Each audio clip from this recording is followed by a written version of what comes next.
નમસ્કાર મિત્રો, જય હિન્દ, વંદે માતરમ. આજે હું ડોક્ટર સુરેશ સાવજ આપની સમક્ષ એક નવી જ વાત લઈને આવું છું. નવી વાત હેલ્થ રિલેટેડ છે.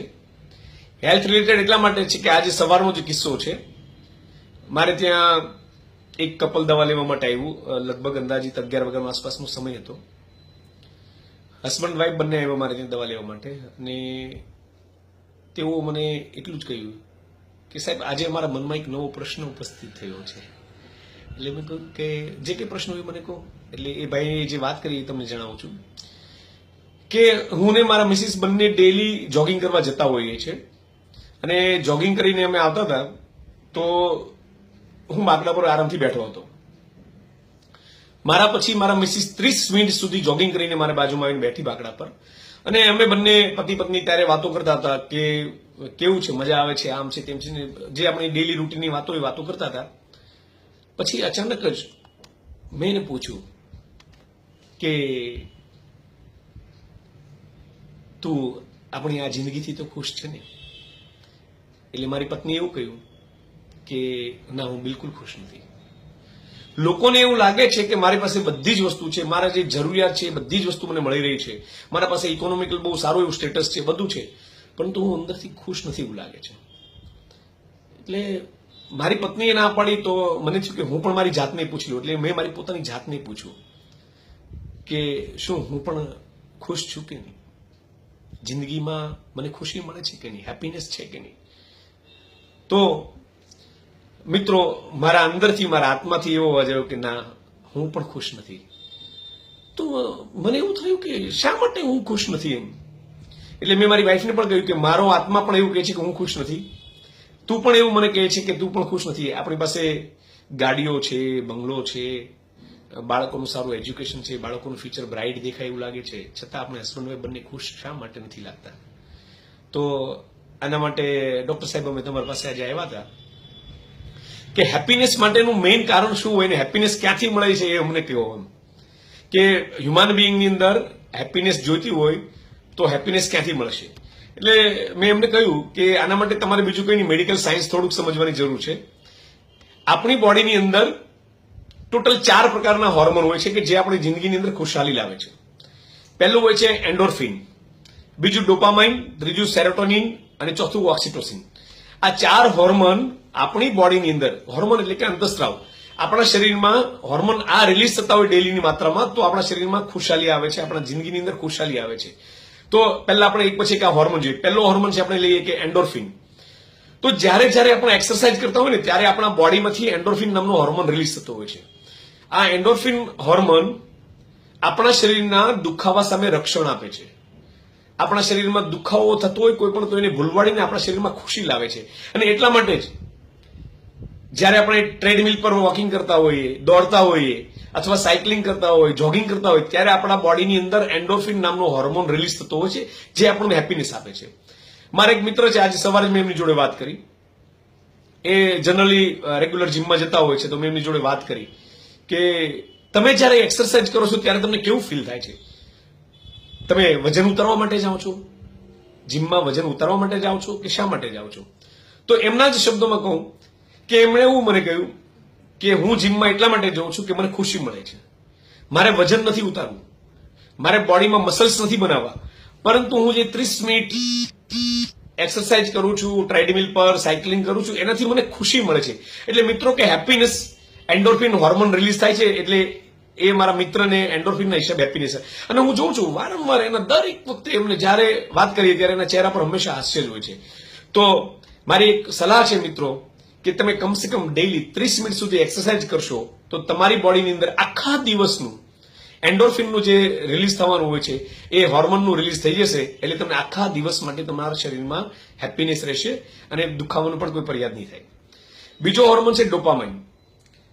જ્યારે આપણે જિંદગીની શરૂઆત કરીએ ત્યારે નાના એચિવમેન્ટ લઈને બેઠા હોઈએ કે સારા માર્ક્સે પાસ થવું, અથવા કોઈ કામ લઈને બેઠા હોય, કામની પૂર્ણાતિ થાય, હવે આપણે ત્યારે આપણા બોડીની અંદર ડોપામાઇન નામનું રિલીઝ થતું હોય છે.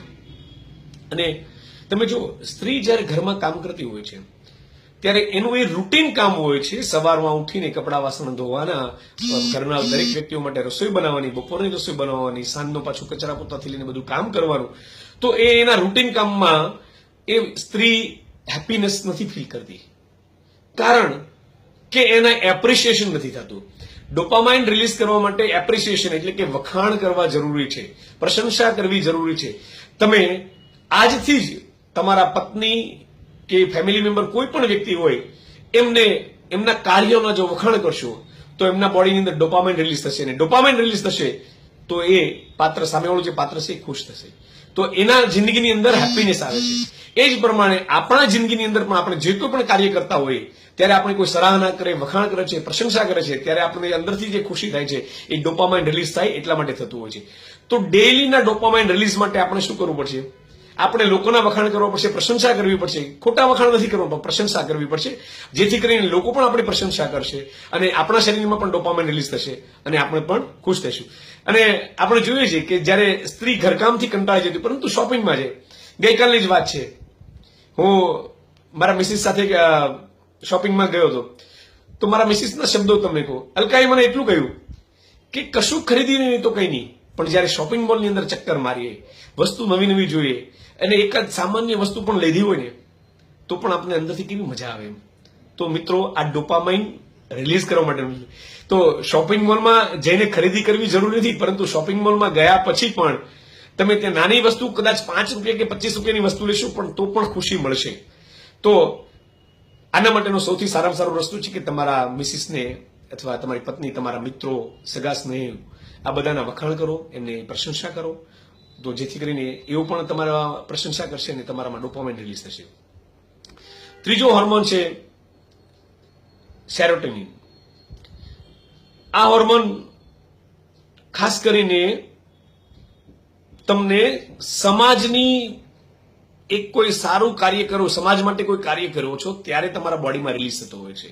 કોઈને હેલ્પ કરો છો ત્યારે થતો હોય છે. દાખલા તરીકે તમે કોઈ સારો બ્લોગ લખો છો, કોઈ ફેસબુક પર સારો આર્ટિકલ લખો છો, કોઈના પ્રશ્નો છે કોરાના આવ્યા છે તો કોરા ઉપર તમે સારા જવાબ આપો છો, તમારા નોલેજનો કોઈ લાભ લેવા માંગે છે ને તમે એને સારા અને સાચા રસ્તે તમે એને માહિતી આપો છો, ત્યારે તમારી બોડીની અંદર આ સેરોટોનિન નામનો હોર્મોન રિલીઝ થતો હોય છે. એટલે એવું જરૂરી નથી કે કોઈને તમે આર્થિક જ મદદ કરી શકો, તમે તમારા ઇન્ટેલેક્ચ્યુઅલ મદદ કરશો તો પણ તમારી બોડીની અંદર સેરોટોનિન રિલીઝ થશે. અને અત્યારે જે હું તમને આ માહિતી આપી રહ્યો છું એ મારી બોડીની અંદર સેરોટોનિન રિલીઝ કરી રહ્યું છે, એટલે પણ મને અંદરથી હેપીનેસ થશે. એટલા માટે જ કહે છે કે સારી સારી વસ્તુઓ લોકો સાથે શેર કરો, બરાબર. ફની વસ્તુઓ પણ લોકો જાણશે તો પણ મજા આવશે. તો સેરોટોનિન આનાથી રિલીઝ થતો હોય છે. લાસ્ટ વન છે ઓક્સિટોસિન. આ હોર્મોન તમે જ્યારે કોઈ પણ વ્યક્તિને હગ કરો છો ને ત્યારે રિલીઝ થતું હોય છે. તો તમે તમારા પત્નીને અથવા પતિને, તમારા બાળકોને, તમારા વડીલોને, તમારા મિત્રોને જ્યારે હગ કરશો ત્યારે તમારી બોડીની અંદર આ ઓક્સિટોસિન નામનો હોર્મોન રિલીઝ થતો છે કે જે તમને આખા દિવસની એનર્જી આપે છે. એટલે કમસે કમ દિવસમાં એક વ્યક્તિને જાદુ કી જપ્પી, જે મુન્નાભાઈ MBBS કહેતા હતા ને, એ જાદુ કી જપ્પી જો તમે આપશો ને તો તમે ખરેખર ખુશ રહેશો. તો આ બધી જ વસ્તુઓ તમારા બોડીની અંદર જરૂરી છે. આ 4 હોર્મોન રિલીઝ થવા જરૂરી છે. એન્ડોર્ફિન ક્યાંથી મળશે? આપણને ડેઈલી એક્સરસાઇઝથી મળશે, બરાબર છે. ડોપામાઇન આપણને નાના નાના ટાસ્ક જે ગોલ લીધા છે એ પૂરા કરીશું ત્યારે મળશે અને એની પ્રશંસા થશે ત્યારે મળશે. સેરોટોનિન છે એ કોઈને હેલ્પ કરવાથી મળશે અને ઓક્સિટોસિન છે એ હગ કરવાથી થશે. તો જિંદગી સારી અને ખુશાલ જીવવા માટે મિત્રો આ 4 વસ્તુ જરૂરી છે. એટલે ખાસ કરીને જો તમારા બાળકોને તમે મોટિવેટ કરશો કોઈ ગ્રાઉન્ડ પર રમવા જવા માટે, મોબાઈલમાં રમવાની જરૂર નથી, ગ્રાઉન્ડ પર રમવા જશે, ફિઝિકલ એક્સરસાઇઝ થશે તો એન્ડોર્ફિન નામનો હોર્મોન રિલીઝ થશે, બાળકોને હેપીનેસ આવશે. અને નાના નાના એચિવમેન્ટ માટે તમે બાળકોના વખાણ કરશો તો બાળકોને ડોપામાઇન રિલીઝ થશે, એનામાં હેપીનેસ આવશે. બાળકો હોય કે તમારા ફેમિલી મેમ્બર કે તમારા મિત્રો હોય, આ વસ્તુ તમારે કરવી જોઈએ. અને તમે જ્યારે કોઈના શેરિંગ કરશો, તમારા નોલેજ શેર કરશો ત્યારે તમારી બોડીમાં સેરોટોનિન રિલીઝ થશે અને જ્યારે કોઈને હગ કરશો ત્યારે ઓક્સિટોસિન રિલીઝ થશે. તો આ 4 હોર્મોન વિશે મેં પેલા કપલને માહિતી આપી અને કપલને એટલું જ કીધું કે આ 4માંથી તમે કેટલું કરો છો. તો તેઓ એવું કહ્યું કે અમે ડેઈલી ડોપામાઇન રિલીઝ થાય એવું કરીએ છીએ, એન્ડોર્ફિન રિલીઝ થાય એવું કરીએ, બાકીના 2 હોર્મોન માટે રિલીઝ નથી કરતા. તો મેં એમને કહ્યું કે જો તમારી જિંદગીની અંદર હેપીનેસ જોઈતી હોય મિત્રો તો તમારે આ 4 હોર્મોન રિલીઝ થાય એવું જ કરવું પડશે અને હું આશા રાખું છું કે આ નોલેજ શેર કરવાથી મારી બોડીની અંદર પણ સેરોટોનિન રિલીઝ થયું છે, એટલે હું પણ ખુશ છું. અને આ નોલેજ તમે લોકો સાથે શેર કરશો તો લોકો પણ ખુશાલ રહેશે અને લોકો પણ મસ્ત મજાની જિંદગી જીવશે. તો અત્રે વિરમું છું અને આપ સૌને આ માહિતી આપું છું. તો શક્ય એટલું આને અમલમાં મૂકજો. જિંદગી પૈસાથી ખુશાલ નથી થતી, જિંદગી આ 4 હોર્મોનથી ખુશાલ થતી હોય છે. તો આ 4 હોર્મોન રેગ્યુલર રિલીઝ કરતા રહેજો. Thank you very much.